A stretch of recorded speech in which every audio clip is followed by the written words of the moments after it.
سب سے پہلے تمام دوستوں کو السلام علیکم۔ ساؤتھ افریقہ کے خلاف پاکستان کرکٹ ٹیم کا وکٹ کیپر کون سا ہوگا؟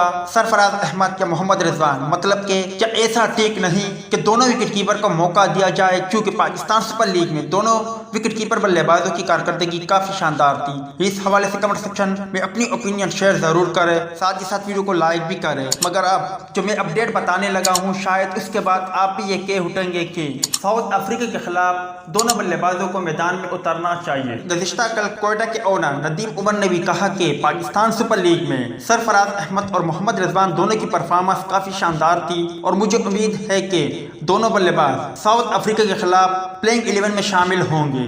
اور ویسے بھی اب جو انگلینڈ اور انڈیا کے مابین سیریز شروع ہے، وہاں پر بھی ہمیں دونوں ٹیموں میں دو وکٹ کیپر کھیلتے ہوئے نظر آ رہے ہیں۔ انڈیا کی طرف سے رشبھ پنت اور کیل راہل پلینگ 11 میں شامل ہے، جبکہ انگلینڈ کی طرف سے جونی بریسٹو اور جوس بٹلر دونوں پلینگ 11 میں ہیں۔ تو ایسا نہیں ہو سکتا کہ سرفراز احمد اور محمد رضوان دونوں پلینگ 11 میں شامل ہو، اور سرفراز احمد اچھی فارم میں بھی ہے تو وہ نمبر 4 پر آ کر پاکستان کرکٹ ٹیم کے لیے وہ کردار ادا کر سکتے ہیں جو دیگر بلے باز اپنے ٹیموں کے لیے سر انجام دیتے ہیں۔ امید ہے دوستوں کہ آج کی مختصر ویڈیو بھی آپ بھائیوں کو پسند آئی ہوگی۔ ملتے ہیں کسی نیکسٹ ویڈیو میں، تب تک کے لیے اجازت دیجیے۔ اللہ حافظ۔